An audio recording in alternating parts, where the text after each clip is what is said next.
Hey guys, over the last year I've been making some changes to my YouTube channel. I've loved getting to know some of you a little bit better through these vlogs and through streaming as well, and it's been a privilege for me to be able to build a small community in this little corner of the internet. I'm grateful for every single one of you who has subscribed to this channel. Thank you so much. Sometimes I get asked questions about how I started out vlogging. Now I know that I've been vlogging for a little while, but I've still got a very small channel compared to some vloggers. Sometimes I get asked by people who are just starting out, what equipment do I need and how do I get started? So today I thought I would share a few tips on the equipment that I use for very basic, simple vlogs. Most of this is relatively cheap aside from the cameras, so hopefully you can gradually build up the quality of your vlog quickly. I regret when I started that I didn't buy all this equipment at once, and had I done so, the quality of my vlogs would have increased quite a lot quicker. If you haven't done so already, please do subscribe to my channel, hit the like button if you like this video, and I've added all the equipment that I'm going to mention in this video below, so check out the links below if you want to buy one of these bits of equipment. I have one small disclaimer: this is not an in-depth review of every single bit of equipment. It's more an overview showing you what I use and why I use it. So if you're looking for a more in-depth review, please do search other vloggers who have got far more expertise about specific bits of equipment. However, if you're starting out and you're looking for something a little bit simpler, then this is for you.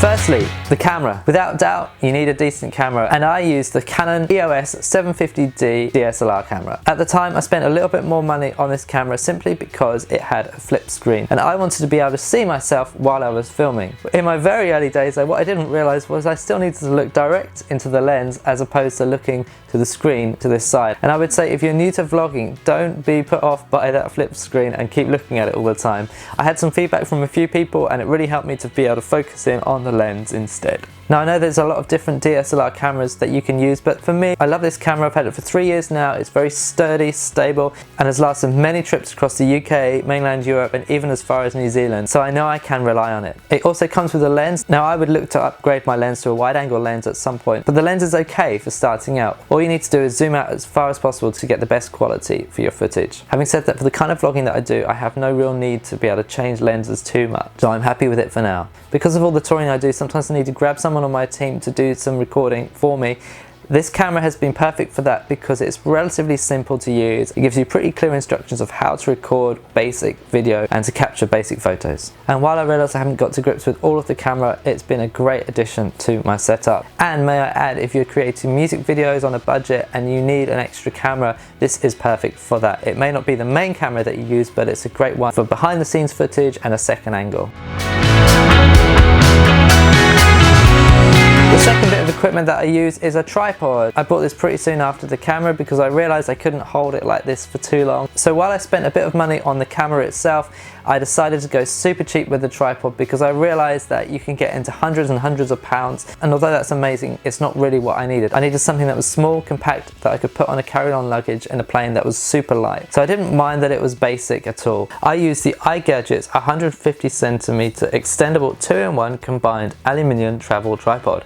Wow, that's a mouthful. This tripod is all that you need for a basic setup, and while I know it hasn't got all the amazing features or the durability that some others have, it's been perfectly fine for me. I vlog once a week and it's lasted me for 3 years without any major problems at all. The best feature of this product is it also has an extendable pole that comes out that you can unravel from within. You can pull it out from the top and extend it, and so you can take footage with that pole, holding it as still as you want or moving it around. I've used this a lot for travel when I haven't been able to fit this full tripod into my bag. So I've used the pole instead. It's super simple and you can capture most things. The only difficulty is when you're trying to film your stuff, you have to hold it at an angle and move it around, and sometimes you get a bit too much of your arm in the shot. Other than that, I'm super happy with it. You can buy this or similar products for around £40. I have linked down below a similar product to this because at the time of recording this, it wasn't available on Amazon. So go check out the link for a similar product which might even be a tiny bit better than what I've got. Lighting. This is something I wish I spent money on way back when I started vlogging. This has made the biggest difference for me in the quality of my vlogs. Again, probably the cheapest way to go about this is buying a pair of softbox lights. I use the Mount Dog Softbox Lighting Photo Studio Kit, but there's other similar brands like the Abe Studio 2x135 watt continuous lighting kit as well, which can be seen in the link below. What I like about this kit, everything is included, including a spare light, the stands, the softbox themselves, and the light, all in one. Super easy to set up, takes 5 minutes, and the difference it makes in your videos is immense. I've also used these for product photography for my shop, and the pictures have come out a dream. Of course, as your channel grows, you can invest more in more expensive lighting, but this is enough for me for now. And the storage of the lighting box is really easy, and I can stuff it away in the corner of my room without realizing it's there. Microphones.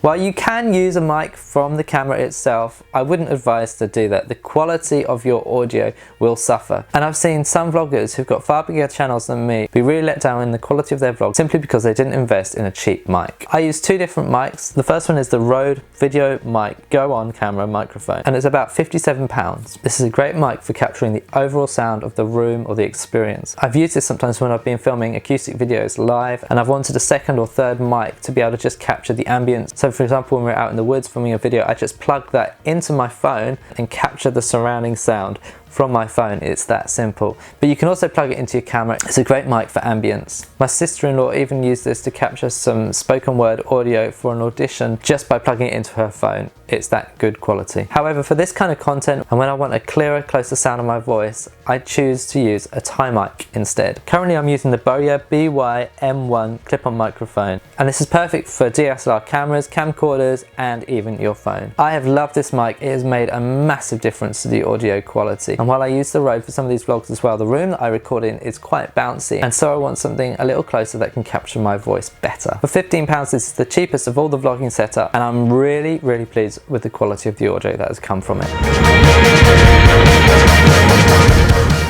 There are a few other things that you may want to consider as well. You may want to buy a spare battery in case your battery dies midway through your filming, particularly if you're filming something a little bit more extensive. You also will need an SD card with significant memory. Then think about your editing software, what you're going to use, whether it's iMovie or Premiere Pro or something else. Consider how much of your life you're going to be vlogging and what equipment you would like. Of course, if you're going to subscribe to one of the more advanced systems, then you're going to want to make sure that you're spending enough time on that system for the money that you're paying. And then you may want to think a little longer term about whether you want to edit on a desktop or a laptop. For 3 years I've been editing on my laptop, but I've discovered with other programs that I'm running on it like Logic and Ableton, it's just getting a little clogged up, so I've recently transferred to a desktop for Premiere Pro. So at some stage, if you're taking vlogging a little bit more seriously, then you may want to think about that as well. I hope this is helpful in giving you a guide of the basic things that I think you need as a vlogger. Of course, you guys may have other ideas and suggestions. Please leave them in the comments below. And remember, this is not an in-depth, detailed list of equipment. This is just a basic overview. So please do check out other vloggers who are professionals in their niche area, particularly when it comes to cameras. Don't forget, I've put all the links to the equipment below. If it is not available on Amazon, I have changed out the link and put something that is of similar value and similar quality. Thanks again for watching. If you haven't already, please do subscribe to this channel, like the video,